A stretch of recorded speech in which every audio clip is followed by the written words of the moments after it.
டெய்லியும் 100 புஷ்அப்ஸ் பண்ணோம்னா நம்ம செஸ்ட் மசில் டெவலப் ஆகுமா ஆகாதா?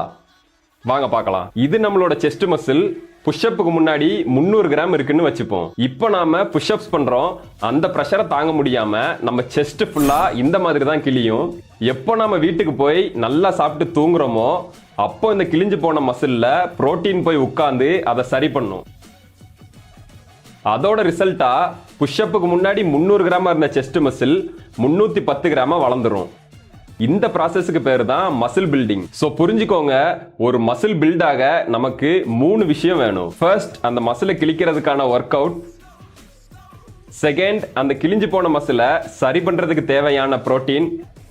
தேர்ட், அந்த புரோட்டீன் அதோட வேலையை செய்யறதுக்கு நாம கொடுக்கிற டைம். இப்போ டெய்லியும் புஷ்அப்ஸ் பண்றதால என்ன ஆகும்னா, நேத்து போட்ட புஷ்அப்ஸ்லயே நம்ம செஸ்ட் மசில் கிழிஞ்சி சரியாயிட்டு இருக்கும் பொழுது இன்னைக்கும் நம்ம புஷ்அப்ஸ் பண்ணோம்னா அது கம்ப்ளீட்டா ரெக்கவர் ஆகிறதுக்கு முன்னாடி மறுபடியும் நம்ம அதை கிழிக்கிறோம்னு அர்த்தம். உங்களுடைய கோல் மசில் பில்டிங்கா இருந்துச்சுன்னா புஷ்அப்ஸ்ன்னு இல்லை, எந்த ஒரு ஒர்க் அவுட்டையுமே டெய்லி பண்ணாதீங்க. மினிமம் 2 days ரெஸ்ட் விடுங்க. அப்போதான் அது கம்ப்ளீட்டா ரெக்கவர் ஆகும். ரெஸ்ட் எப்படி கொடுக்கணும்னா, எக்ஸாம்பிளுக்கு இன்னைக்கு புஷ்அப்ஸ் பண்ணீங்கன்னா நாளைக்கு புல்அப்ஸ் பண்ணுங்க, அடுத்த நாள் அப்டமன் பண்ணுங்க, அதுக்கு அடுத்த நாள் மறுபடியும் புஷ்அப்ஸ் பண்ணுங்க. இப்படி பண்ணீங்கன்னா உங்க ரிசல்ட் சூப்பரா இருக்கும்.